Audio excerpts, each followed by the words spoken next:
From Seattle's earliest days to the modern era of today, Seattle's Jewish community has helped shape the city that we know. And in her new book, Standing on the Crack, author Karen Treiger takes a deeper look at the legacy of 5 Jewish immigrant families and shares thoughts on why it's a good idea to learn about your own family history, no matter where you come from. And Karen joins me now. Thank you for being here. Thank you so much for having me. I'm so happy to be here. This is amazing, and I hear this book just hot off the press. Yesterday.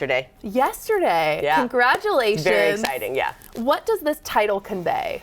Standing on the Crack is a phrase that my grandfather, Jack Friedlander, who ran Friedlander and Sons Jewelers, if you grew up in Seattle, down on 5th Avenue, 5th and Pike, and he used to stand right as people entered this gorgeous jewelry store. It was gorgeous. And chandeliers, and it was just a magical place. But he used to stand right in as you entered, and there was a crack on the floor. And on the marble, it was a marble floor, and he stood on the crack, and he used to say he had a really deep, gruff voice. He was a fabulous character. He said, "You can't sell anything standing in the back office. You got to stand on the crack." And so it became a funny phrase that we used in our, but it really came to represent as really a metaphor about how to be in the world and how to be present. Good businessman, honest dealings, be present in whatever you do, and welcome people warmly and graciously into your life, your world. And that, for me, tells the story of all of the people that I'm talking about in the book, all these folks, and how I try to be in the world, to be that person that's welcoming, honest, and sincere.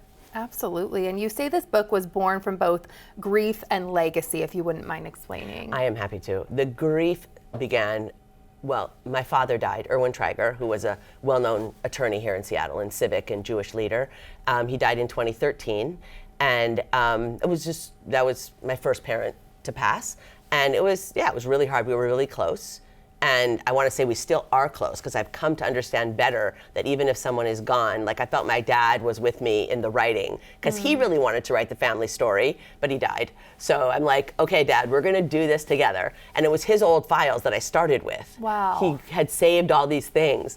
So it really started out of that place of trying to honor him and learn more about him and then what came before. And I really, delving into what came before, gave me a whole new sense of Seattle as a city, the Jewish community here from the very beginning. My first ancestor came, Paul Singerman, 1874. Wow. There were only 1,500 people in white settlers. I don't want to say there were a lot of natives that lived here. I don't want to like just sideline that. But of the white settlers that came to live here, 1,500, 50 Jewish people. Whoa. So he was literally one of the first Jews to settle here. Wow. So it's just, there's the legacy that comes before from our city, from my family in particular, which really impacted especially the retail and mercantile life in Seattle. And then of course just my own father and parents. And that was actually the hardest part to write about. I have a chapter about my parents, and I was like, how do I do this? My mom's alive, turning 90 on Sunday. Oh, amazing. And how do I do this by honoring them, but not like, my mom's still alive, like, right? So right. If you read the book, you'll find out, or maybe you already read the book, and you'll know that I just picked vignettes. Okay, I like it. And researching your family history can really give us such a meaning in today's modern world. So talk to me about that. Yeah, I really found personally, as I was doing this research, I went back generations, which is amazing how you can do it now with all the online systems. It is. Sometimes you have to go physically and like look at things, but it's easier than what it used to be.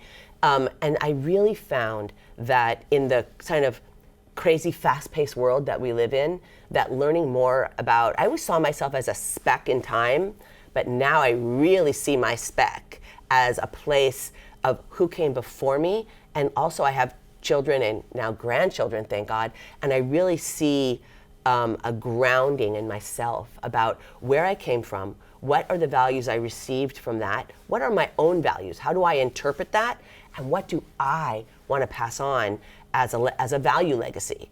And that's what I want to talk about, why legacy is so important and what you want to pass on. Well, I came to understand, so my favorite grandparent was Rose Steinberg Treiger. I don't know if you can see it here. She's right here getting married in 1920 to Sam Treiger. I got so much from her about how to be. She was an immigrant. She came when she was 7 with her whole family. And I got from her how to learn to be an American. She was a valedictorian of Garfield High School. Not Garfield, sorry, Franklin. She went to Franklin High School. And her son, my dad, of course, was valedictorian of Garfield. So like passed it on, and the importance of education, storytelling. She was an amazing storyteller. I just learned so much from her, and it made me really think about my role in the family, number one, like the big picture, but also the specific thing. Like, I have these grandchildren. Look at your family. And, yes, I have all these wonderful grandchildren, and there's my daughter on the right-hand side of that picture. That baby is now in the world, Alma, and is 6 weeks old. So that's I have 7 grandchildren, and what do I want to convey to them, and how do I want to convey that, and how do I want my message in the larger Jewish community and Seattle civic community to be part of what I pass on in the world? Because I'm not going to be here forever. None of us are. So what's going to be after I'm gone, after you're gone, after each of us are gone? What is it we want to leave behind?